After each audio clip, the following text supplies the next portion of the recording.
20번 당사의 장부 기장을 의뢰하고 있는 세무사 사무소에 당월분 기장 수수료 60만원을 보통예금 계좌에서 인터넷 뱅킹으로 이체하여 지급하다.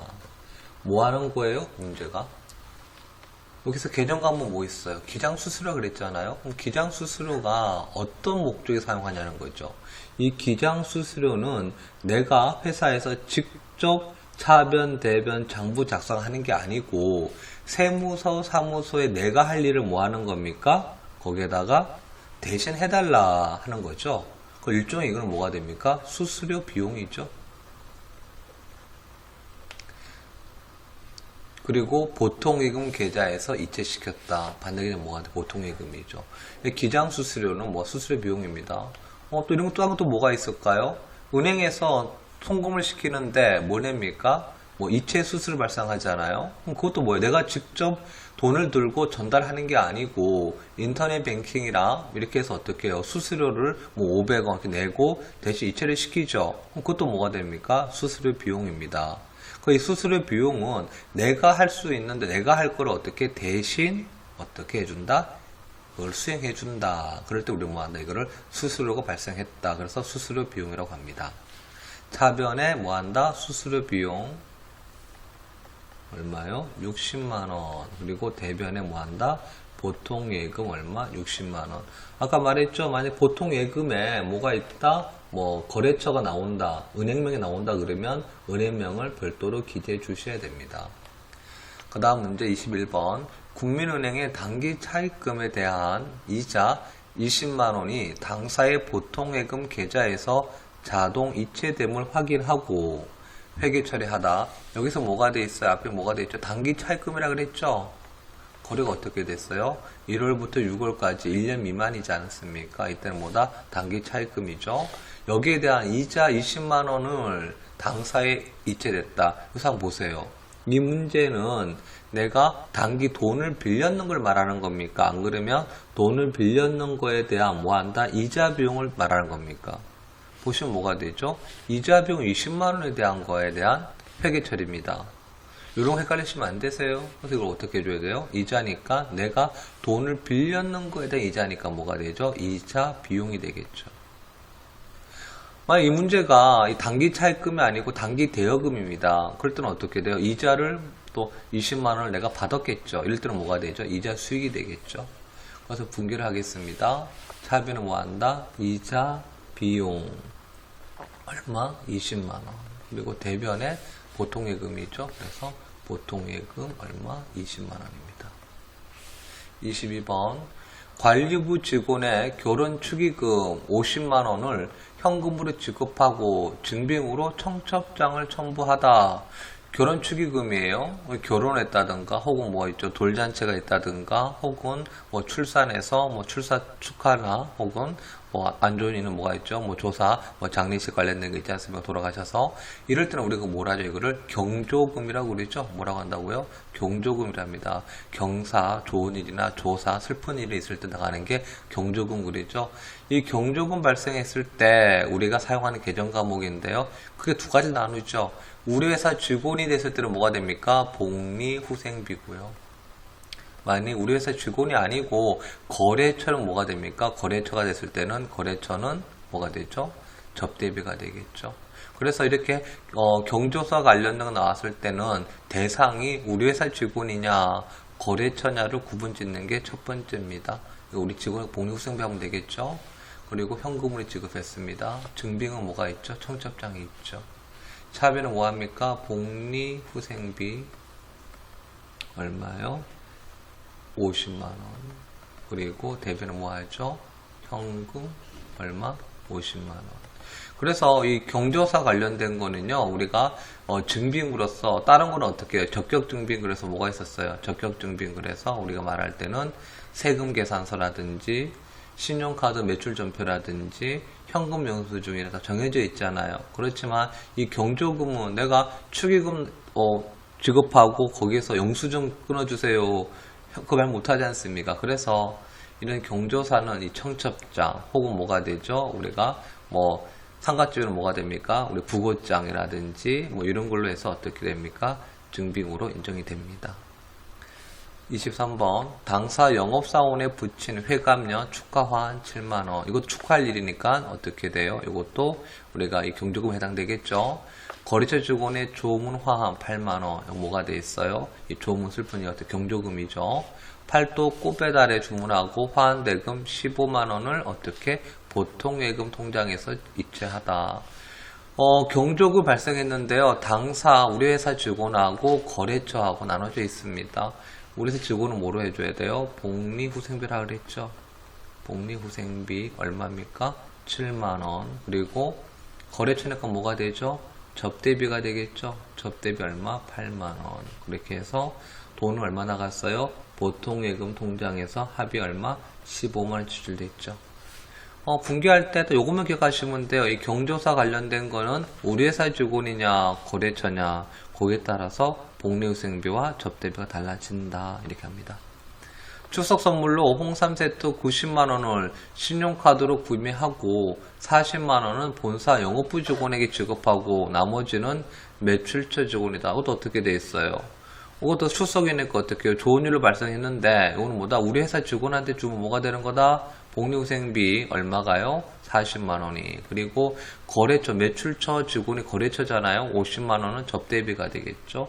차비는 뭐합니까? 복리후생비 얼마? 40만원. 그리고 접대비 거래처 얼마요? 50만원. 합이 얼마가 되죠? 총 90만원이니까 이거 뭐가 됩니까? 그런데 뭘 했어요? 보통예금 지급한 것도 현금도 아니고 뭐 했었죠? 신용카드로 했대요. 신용카드는 뭐라 했습니까? 외상이잖아요. 그런데 이거는 상품이 아니니까 뭘 해줘야 되죠? 거래처 써줘야 되겠죠. 있으니까 어느 회사 카드사죠? BC 카드 얼마죠? 90만원 잡아주는 겁니다. 그 다음 문제 하겠습니다. 25번 영업부 직원의 전략적 성과 관리 교육을 하나 컨설팅에 위탁하고 교육비 70만원을 보통예금 계좌에서 이체하여 지급하다. 그래서 뭐가 돼 있어요? 위탁 교육비라 그랬어요. 뭐라고? 위탁 교육비. 누구 교육하는 거예요? 우리 직원이에요. 우리 직원의 교육이니까 뭐가 되죠? 교육훈련비입니다. 말 그대로 교육을 하거나 또 우리가 뭐 해야 돼요? 기술은 또 훈련한다 말도 하지 않습니까? 그래서 교육훈련비라는 이 개정 과목으로 나타냅니다. 그래서 얼마죠? 70만원 하고 대가는 뭐랍니까? 보통예금 지급했네요. 이체. 차변에 교육훈련비 얼마? 70만원. 그리고 대변에 보통예금 얼마? 70만원. 이렇게 해줍니다. 26번 폭설로 피해를 입은 농민을 돕기 위해서 현금 80만원을 한국방송공사에 지급하다. 뭐 했는 거예요?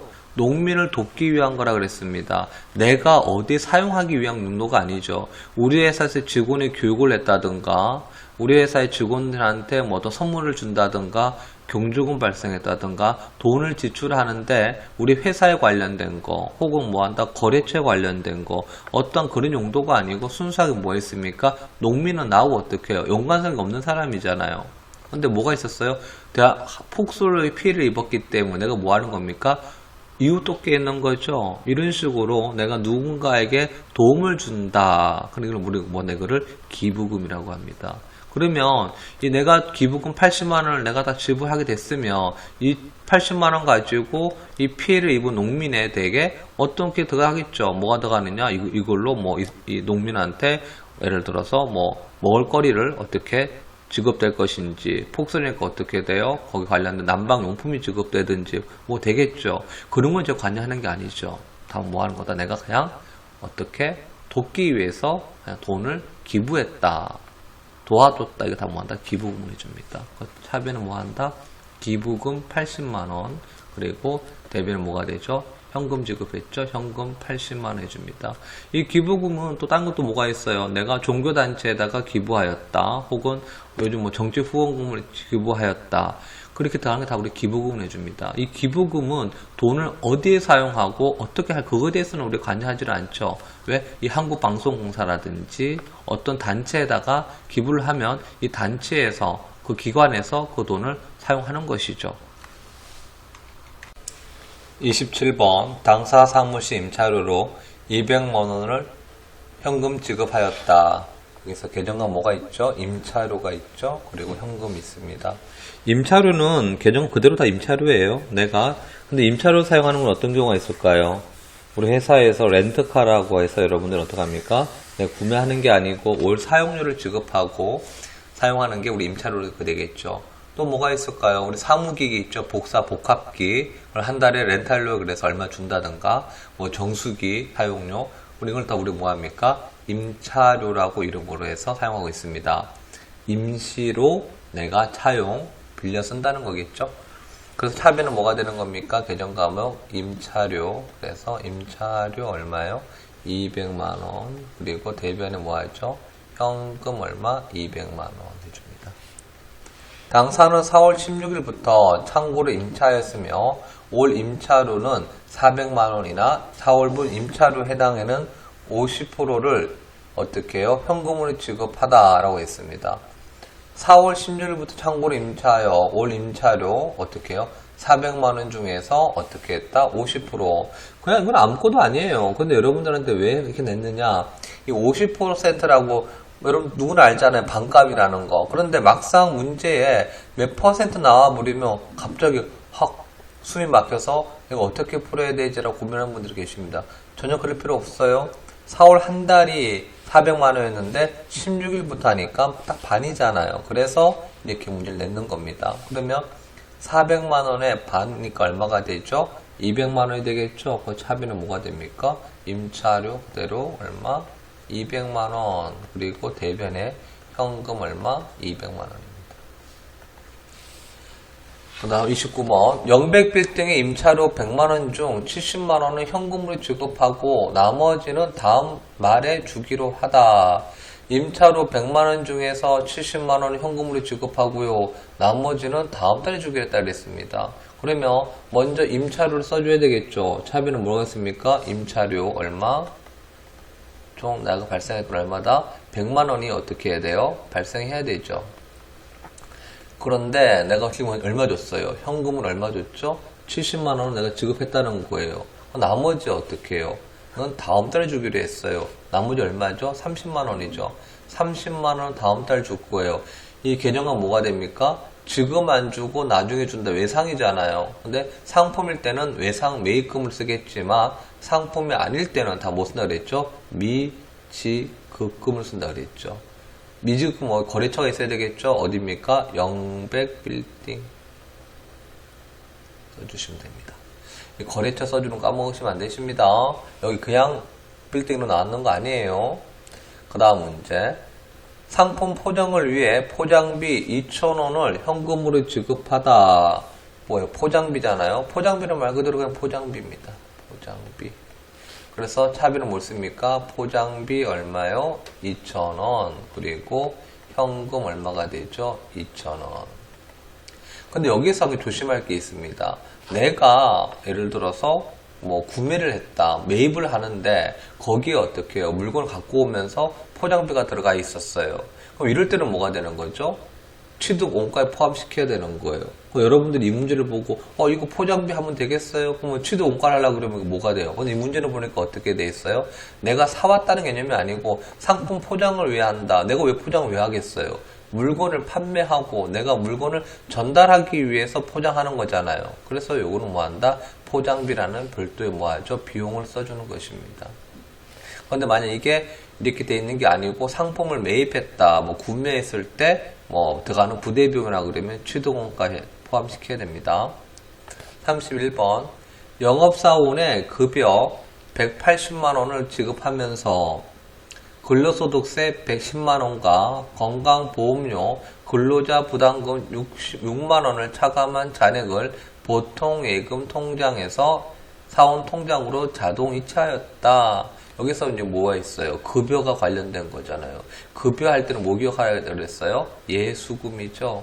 급여하면 예수금 바로 기억해 주셔야 돼요. 예수금이 뭐예요? 회사 급여 중에서 어떻게 한다? 우리 원청세 내는 거 있잖아요. 뭐가 있죠? 근로소득세. 또 뭐가 있습니까? 4대 보험에서 근로자 부담금 있죠. 이걸 내가 어떡합니까? 월급을 줄 때 그거를 제외하고 원청 미리 원청 차단한다 이 말 쓰잖아요. 미리 내가 어떻게 돈을 징수를 하고 빼고 나머지를 입금시키죠. 그래서 우리가 뭐합니까? 이거는 원청 징수란 말 씁니다. 원청 징수란 말 써요. 오늘 분기를 해보겠습니다. 차변에 뭐가 돼요? 급여 얼마예요? 180만원 잡아주시고요. 이렇게. 그리고 대변에 뭐라고 써줍니까? 지급되는 건 얼마 지급했어요? 10만원, 6만원 차감하고 지급했을 거 얼마가 되죠? 계산해 보시면 164만원이 되겠죠? 얼마요? 보통 예금은 얼마 나갔어요? 164만원이 나갔을 것이고, 그리고 여기 16만원 뭐가 되는 거죠? 예수금이 되겠죠. 예수금 얼마요? 16만원. 급여 나올 때는 예수금 바로 연결해 주셔야 됩니다. 32번. 당월분 영업사원 급여를 다음과 같이 보통예금 계좌에서 종업원 급여 계좌로 이체하다.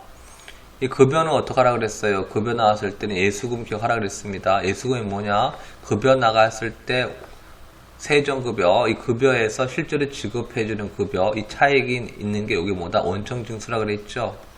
그래서 급여는 770만원, 실지급했던 보통예금은 722만 7천원, 그리고 예수금 얼마가 되죠? 차익금이 나와 있는 게 47만 3천원, 요거부터 하면 되겠죠? 해보겠습니다. 차변의 급여 얼마 돼요? 770만원, 그리고 대변의 보통예금 얼마가 되죠? 722만 7천원, 그리고 예수금 얼마가 됩니까? 47만 3천원. 이렇게 분기를 하는 겁니다.